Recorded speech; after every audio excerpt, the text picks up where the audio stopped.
Hello, my name is Jen Hooper, and I'm here to talk to you a little bit about the psychology course at New College for A-level and to try a couple of little experiments to show you a little bit about the kind of things we do in class.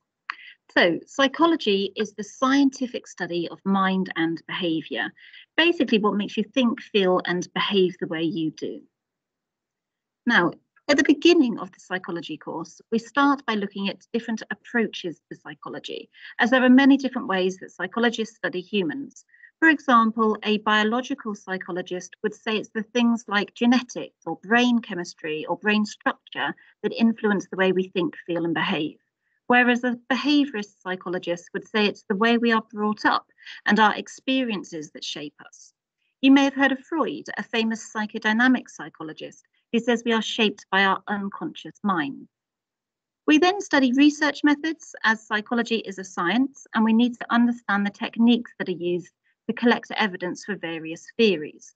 For example, psychologists use methods like experiments, observations, questionnaires, scans, and studies of people who are ill. Once we have studied the basic approaches and methods, we then cover a really diverse range of topics throughout the first and second year of the course. For example, in the memory topic, we look at how our memory is structured and why we forget things. We link this to life problems such as people who suffer from amnesia and how psychologists help eyewitnesses remember details of crimes clearly. We study social psychology, focusing on issues like conformity and obedience in society. We look at individual differences here, for example, why some people do what they are told and others do not. We look at attachments between parents and children and how important this bond is in influencing people in the future, for example, in terms of their own relationships and mental well-being. In psychopathology, we look at mental illnesses, looking at the diagnosis, causes, and treatment of illnesses like depression, obsessive-compulsive disorder, phobias, and schizophrenia. We study forensic psychology. We look at what causes individuals to commit crime and also offender profiling, how a psychologist may aid a police investigation to narrow down the suspects, and how a psychologist may work within the prison system to help rehabilitate criminals. We study gender, looking at what shapes masculinity and femininity. We finish by looking at issues and debates. So once you've studied the topics, you then relate them to debates, such as whether it's nature or nurture that has the strongest influence on you, or the free will and determinism debate, which looks at how much or little control people have over their own decisions.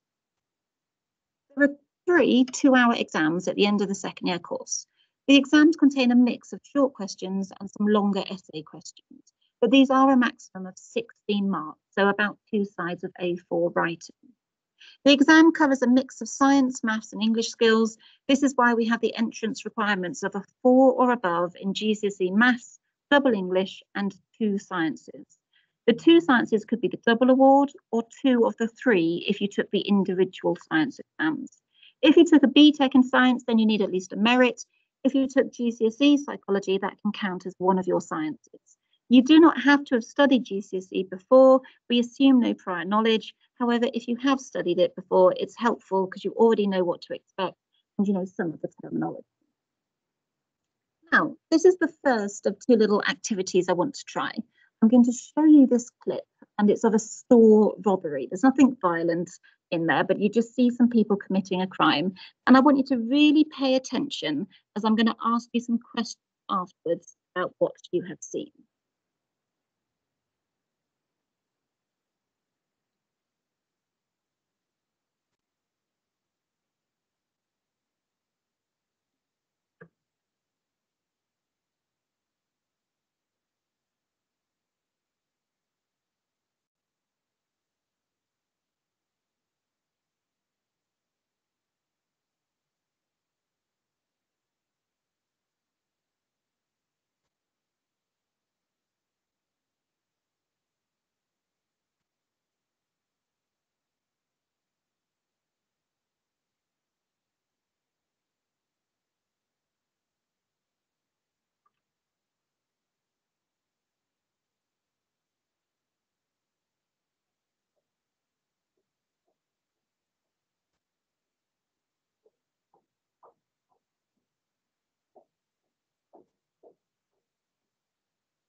Okay, these are the questions that I would like you to look at, please. So think back to the video, work your way through the questions and just mentally see if you can answer them.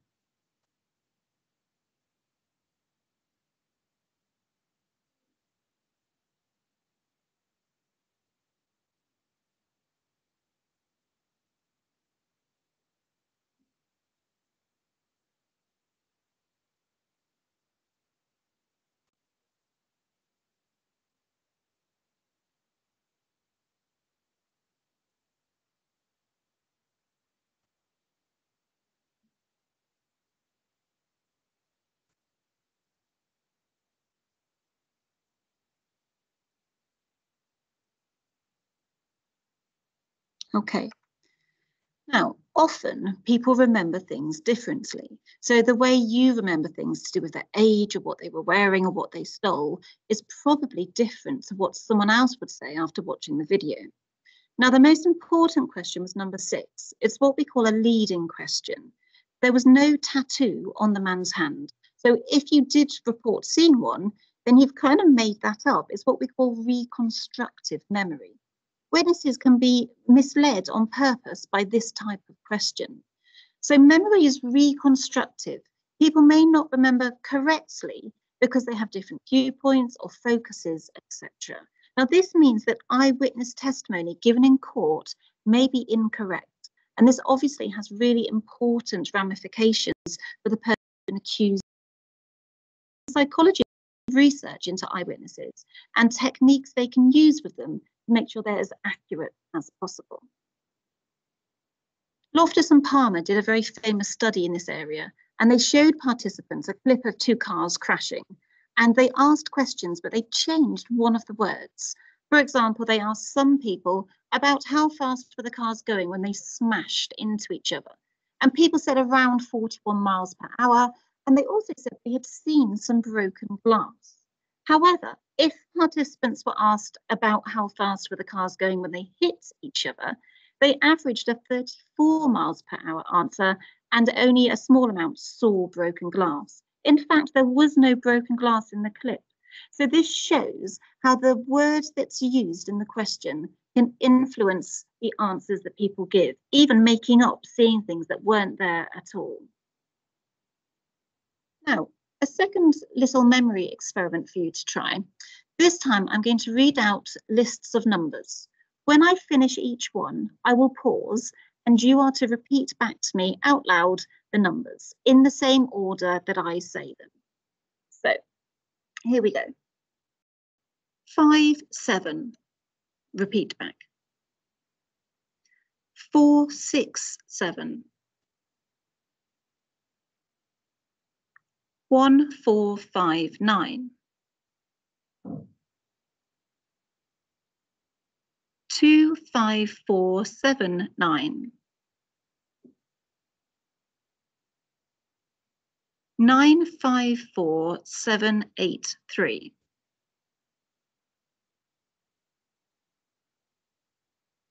3, 9, 5, 7, 4, 2, 6.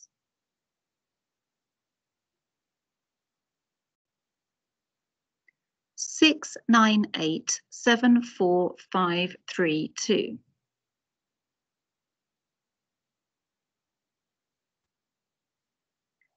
6, 8, 5, 7, 4, 6, 2, 1, 3.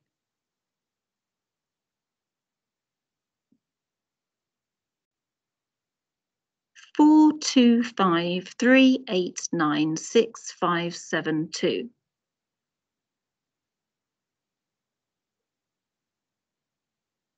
Okay, that's the end of the list.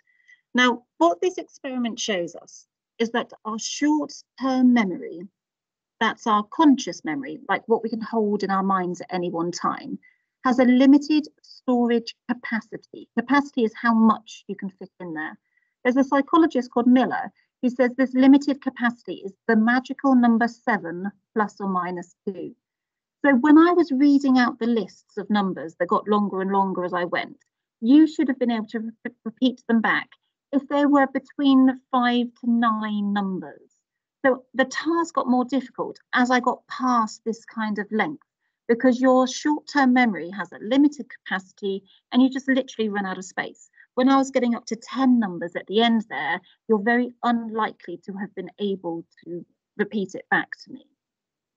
Now, when we do tests like this in psychology, we link them to models of memory. So the multi-style model of memory is one that you'll study on the A-level course.